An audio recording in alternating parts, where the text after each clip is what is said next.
guys, this is one of my favorite things to do our company helps veterans find employment, education, and entrepreneurship opportunities, and far and away, this is my most favorite. I believe, franchising is one of those things where it's the perfect hybrid between working for somebody else and working completely on your own. Franchising is working for yourself, not by yourself. And, people come to me all the time and they say, hey, I'm interested in starting my own business, but I don't have a great business idea and I don't have any business experience. And, the answer to that is very, very simple, because that's the vast majority of people is franchising. It gives you a playbook. It gives you a set of procedures and processes that are tried and true, that are proven. And if you follow that procedure, you're probably going to be met with some level of success.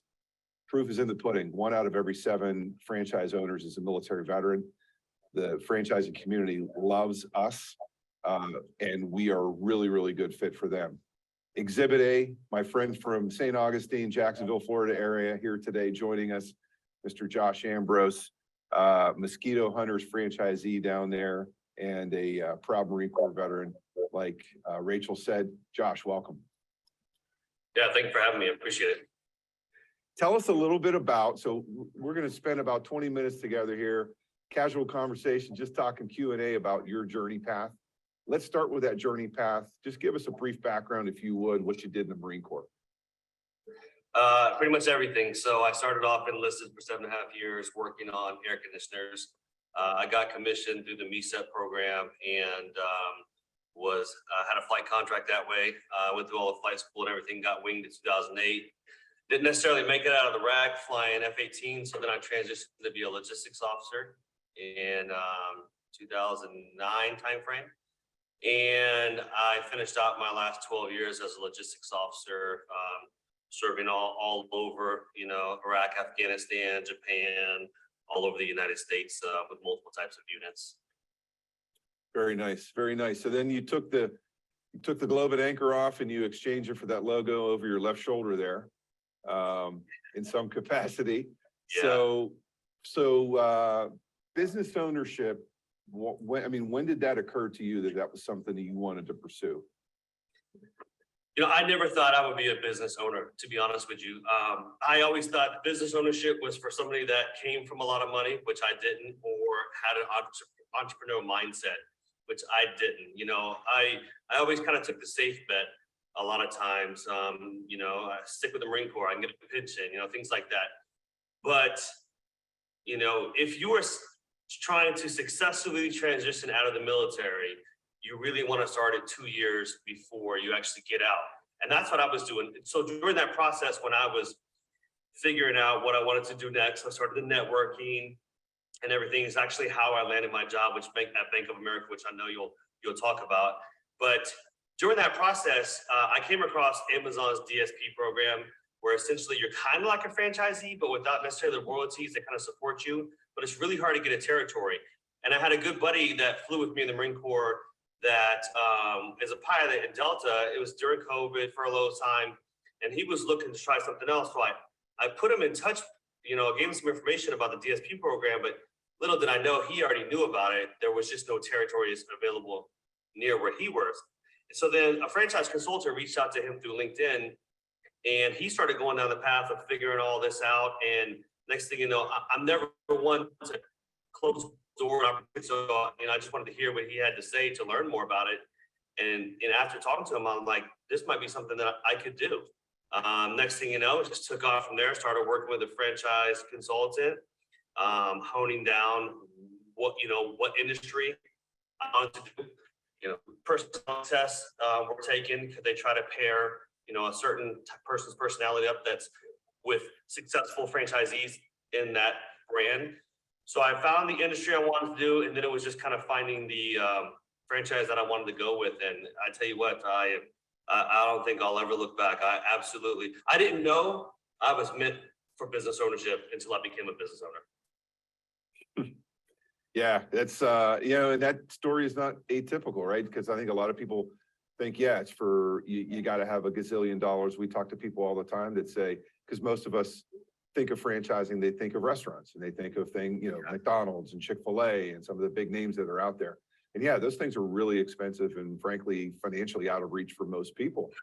But the vast majority of franchises, I like to say, if there's a product or service, especially a service, you're in the home services business, that's out there, there's probably a franchise for it. You know, we, as Americans, we've got more disposable income than we've ever had.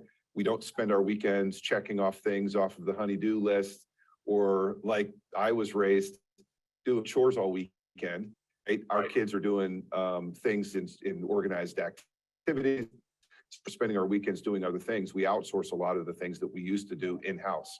And so anyway, talk about why you chose, I guess, home services in general, and why you chose Mosquito Hunters. I knew I did not want to be in the food industry. And if you are in tune with what's going on right now with the rise in the cost of goods, the rise in the cost of labor employments, you are smart to know the food industry is maybe not the industry you want to go in. But what I liked about the home service industry was that, one, it's recurring revenue. So that means that I don't have to find a new customer every single time, because that customer is repeated treatments. It comes back, 80 to 84% come back next year. Whereas when you have a business model where you don't have recurring revenue, you got a lot more money towards marketing dollars. So that's something to consider. Home-based business was very important. Like, could I start this business without having to build out something like, build out a barber shop in a shopping center, or something that requires me to have some sort of warehouse or office or something like that, because those things cost a lot of money, and especially commercial build outs if you're not aware of that. And then something that also could allow semi-passive, if not passive ownership, because at the time when I looked into this, I was already hired on at Bank of America. I didn't start with them yet, but I accepted their job offer.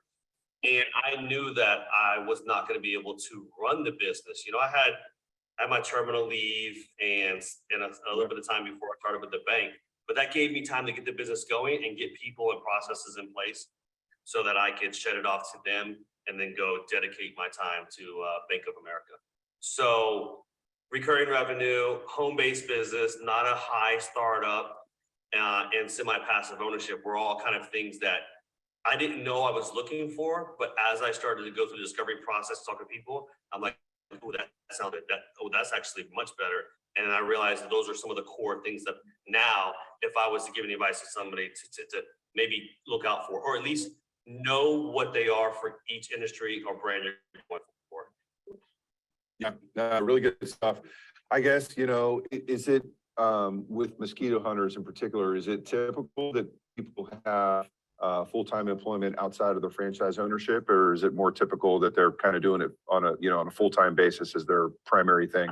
Yeah, I'd say it's 50-50. There are a good chunk of us that do other things. But I also know, like, I also, because I mentor, I just finished my second year. So this last year I mentored 3 brand new franchisees. And I also talk to a lot of other franchisees that are oncoming. And I tell them, even potential franchisees, it doesn't matter if you have another job, you cannot do it all on your own. And if you come in thinking that you can, this is really probably with any business, especially if you buy into the model, you cannot do it on your own. So you have to be able to find people, but probably 50%-ish of the people that come on as franchisees work some other full-time job. Yeah. Can you talk about, we get a lot of questions about financing, and we saw that in the, in the survey that we did up front. Can you tell us, how much did it take to invest in your franchise, and how did you finance it? Yeah, that's a great question, because I had no clue about any of this when I was figuring it out.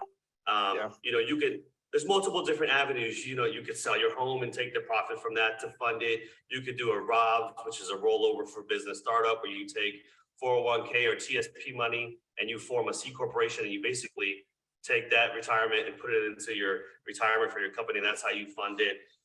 You can do an SBA loan, which is what I did. And for me, there are some things I would have done differently. I would still have done an SBA loan, but the amount that I got would have been a little bit more. And here's So I ended up getting a $150,000 SBA loan. And that process in itself, sometimes could benefit from using a SBA loan broker to help you navigate which banks to go to, because some banks are more apt to giving loans to certain industries or franchising as a whole. And so they do a really good job at pairing you up with that. Got a $150,000 loan for the 2 territories that I have. And I probably, looking back on it, should have gotten more. And this is one bit of advice I want everyone to kind of know, is that most people do not turn a profit their first year or their second year. And usually when you're given, the franchise fees and territory fees for the first year, that covers the marketing, or at least for Mosquito Hunters it did. Year 1 marketing is covered that way. Year 2, it's on me. So I didn't really factor that. If I'm not making a profit yet, but I'm building the business, then where's that money going to come from? So when you are factoring how much money you need, look at your marketing requirements and what you have to pay for next year, and probably plan for not making a profit the first 2 years to err on the safe side. Luckily for me, I've got the pension from the Marine Corps. I'm getting paid from the bank. So I was able to still fund it until it became, broke, until I was able to break even. Yeah. Josh, how many, what's the head count in your, how many employees you have? Full-time, part-time? 2 full-time technicians, 1 part-time technician, and I have a full-time virtual remote worker in the Philippines that runs the admin and office and everything and sales for me. Okay. Yeah. So it's a pretty tight operation. Right. Yeah. And then you've got, I guess, 2 full-time techs. So you got two trucks. Is that right? 2 vans and 1 truck. The truck was my truck that I ended up wrapping early on. When you're a business owner, you live and breathe it. So my wife was like, "Oh, great, you're wearing another orange shirt today." But I'm going to Walmart. I want people to see my brand. Yeah. So I wrapped my truck everywhere I drive. I want them to see, and it's worked because they see my road signs. They see me out in t-shirts and hats. They see me everywhere, and a much faster rate than my competitors. I branded myself in their brains. So yeah, my truck became a working vehicle, but also before it was wrapped, and I was doing that too. Yeah, absolutely. So tell me, what does a day in the life look like for you and for really like a typical business owner?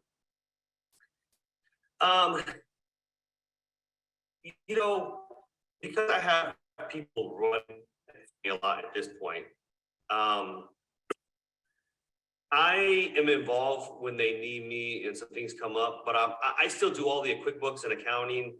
I still lead the plan for marketing. I'm not the doer anymore. So I can pass off, to my office manager, I'm looking for this type of thing for marketing, or I need you to pull a report and target all these customers, or, so I can delegate a lot of it throughout the day. But I don't have to solely dedicate my time to it. Luckily I'm on paternity leave right now from the bank, so I've got time to do things like this and everything. But a lot of the times it's throughout the day. I'm not as involved. Maybe a phone call here where one of my employees has a question, but I've put the time in to train them and continue to mentor them so that they can do it and they don't have to rely on me. So, yeah, but that's not the same for everyone.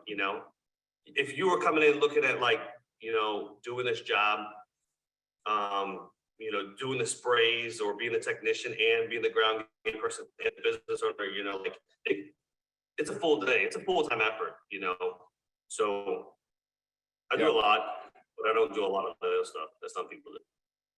Yeah, good stuff, man. So, one of the questions people have these days is it's really hard to find workers, right? So keeping a low head count is important, right? But sounds like you got 2 full-time technicians.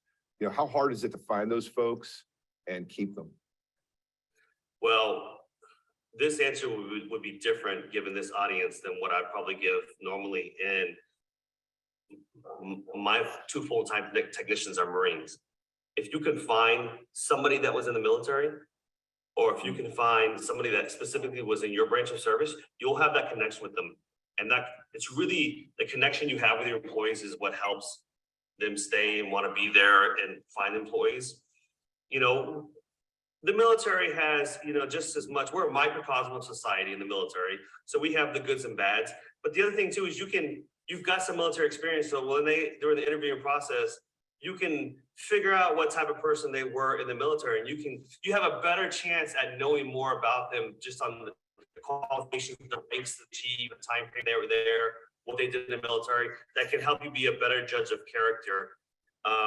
But so it's, the franchise has platforms out there that help you get a bunch of candidates in.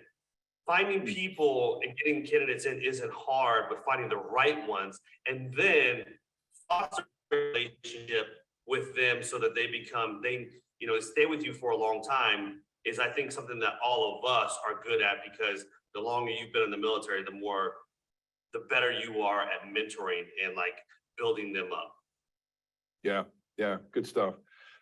So one of the advantages to a franchise is a lot of the systems, right? So marketing systems, once you get a customer, nurturing that customer and having systems where you've got these automated payment processes and automated communication processes, and hey, if you need to cancel or whatever, setting up your chart accounts and your bookkeeping, role, all that stuff. Like talk to us about, and that's one of the things people talk about. Well, I'm getting into this franchise, but they're going to charge me royalties. Well, that's, some of the things you're paying for are those things, right? You're paying to not have to worry about and set up all that, all those really important detailed things that frankly don't really do a whole lot to grow your business. They're necessary, but the franchisor really kind of helps you set that up.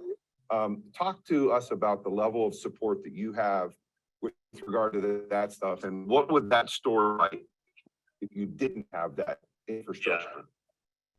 My business would be closed. I would not be successful. I'm just gonna be honest with you, because you're buying into a program that has already learned so many other hard lessons that you don't have to learn. Like as far as like what software to use, or the fact that it's smarter to put a credit card on file that's auto charged instead of invoicing them because you have less customers that don't pay. Little things like that. How to leverage marketing. How they have a marketing team at the Happiness that I like to say does varsity level marketing. They outsource where it's proper to outsource. They do things in house where it's better and more cost effective. Their marketing dollars goes further because now they're bringing in, especially at Happiness under an umbrella company, they're bringing in like 600 franchisees to the table. So they're like Costco. They can buy down the pricing on things. Say, yeah, we'll use you, but you only charge us this much. So your marketing dollars goes further. The other thing is franchise will force you. Well, first of all, you can't grow if you don't market, right? A franchise will force you to market and spend more dollars in marketing than what you will ever force yourself to do. And you're like, because if you try to do it on your own, you're like, oh, $5,000 in marketing, about $50,000. Spend $50,000 in marketing. You're probably like, man, that's a lot of money. But that's the whole reason I'm at like over 200 customers in 2 years and a program value. It's because they forced me to market and build brand awareness. There's also franchise coaches. So you have a coach that helps you. There's group learning, weekly calls where you learn from other franchisees. We just had our annual conference last week in Tampa, and learned so much from each other that you try to do it on your own. It will, you can exponentially increase your learning and growing of customers and your profitability when you do it through a franchise. So don't get hung up on the royalties. Yeah. It's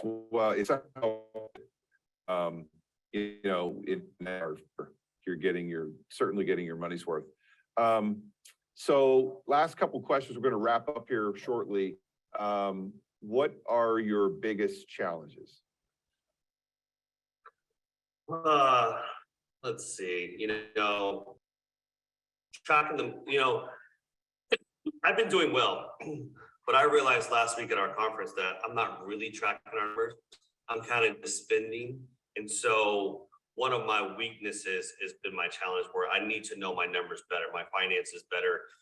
And to know, like, I need to be able to do things like say, okay, if I want X, like a new van, what do I need to increase my customer count to make a profit to cover that van? So that's been a challenge for me because I've been doing business for a long time. But you start to learn those things. Some franchisees finding employees, good employees that will stay is tough. Part of it, our industry is seasonal. I'm down here in Jacksonville, so we're pretty much year round, but not everyone is. So that's a little bit of a challenge. But here's the thing I will say. One of the things I love about business ownership is that every single day there's a challenge. So, and you try to figure out how to solve problems. And I love doing that. I love trying to figure out how to solve problems. But other than that, I mean, is it hard? No. I mean, was it hard when we were in Afghanistan working 12, 14-hour days? No, you just do it, right? And this becomes, I think a lot of the people like me on this podcast or this class, I think you guys are more prone to being able to work harder and longer because you've been conditioned for that. Kind of like the first time you run a mile, it may have been 10 miles, but now you run a mile, you're like, that's nothing, So we've been exposed to more. So what we think is a full plate is much different than a full plate for some other people. So the challenges aren't as hard when you're coming from the military is what I'm trying to say. And it's also why the most successful franchisees are quite often military. Yeah, you're absolutely right. We get exposed to so many things, whether it's embracing the suck, long hours, right? Crazy hours, risk, right? Risk of injury or worse, right? Yeah. It's interesting. One of my first civilian jobs, people were complaining about going on a business trip and having to be away from their family for 5 days. And I just started laughing, right? I mean, anyone who's in the military has to just laugh at that. Yeah. And it's as it is, it's funny. Yeah, right. Try going for 6 months, 7 months, 12 months to a place where, people are shooting at you and you're at risk on top of everything else and not exactly living in, staying in nice hotels and eating at nice restaurants with per diem either. So, exactly. No, you're absolutely right. And I think, it's the grit, right? It's the grit and the perseverance and the ability to say, hey, we can get through anything. Like this is nothing. No one's dying. Okay, we got a customer service issue. We can fix that. That's not stress. And we're a lot better, I think, at taking ownership than some people. One of the biggest pitfalls in franchising, and I want this to kind of be out there, is that if you come into franchising with a W-2 mindset as an employee and not as I'm the business owner, then you're when things don't go perfect or there's like a road bump, you will let it become a roadblock and you will look to place blame. Like, they should have done this, blah, blah, blah. A lot of us military have, conditioned to like take ownership of the issue. And it's because the reality is the failure and success of your business rests on the person that you see in the mirror every morning. You're the business owner. And that's important because when you own a franchise, I don't work for the CEO of Mosquito Hunters. He's not my boss. I'm my boss. I'm my own business. They set the guidelines and policies for like some operations, but I have a lot of flexibility to go left and the right. And you can't sit there and say, well, he's done this and I'm failing. No, I own the business. So that's important to take away as well. Yeah. And it's being in business, for yourself, but not by yourself, right? I like to say too, one of the advantages of franchising is you got brothers and sisters all over the country who are operating franchises in their geographical territories, just like you are. Right. And that's a tremendous network to rely on. And you've got a mothership that has your best interests in mind. And, they're not your boss, but they certainly, they want you to be successful and they have a vested interest in that success. So you got that kind of a support network behind you. You go and become an independent operator. Good luck calling your competition, asking for advice on how to solve a problem. That's not going to happen. Right. There's also like Facebook groups and saying, asking questions. And sometimes I see these and I'm like, that person obviously is trying to do it on their own. I'm here. I've got another fellow franchisee in my house with me right now. And him and I are shooting videos together. He has some territory in Jacksonville. You can't get that when you do it on your own. Yeah, it's cool stuff, man. And I think that sense of camaraderie and being part of a bigger group is also something that veterans really migrate to, because I think that's something a lot of us lose, right? When we leave the service, is that sense of mission and purpose and Yeah. being part of a bigger group. So yeah, it's all good, man. Josh, listen, I got to thank you so much for joining us here today. You were really inspiring and really gave a lot of good advice, and hope you come back and join us again sometime soon. Best of luck to you. Yeah, I appreciate it. Feel free, anyone can reach out to me on LinkedIn if you've got more questions, you know. I like helping people just as much as you guys are. Awesome. Thanks a million, man. Thanks. Really appreciate it.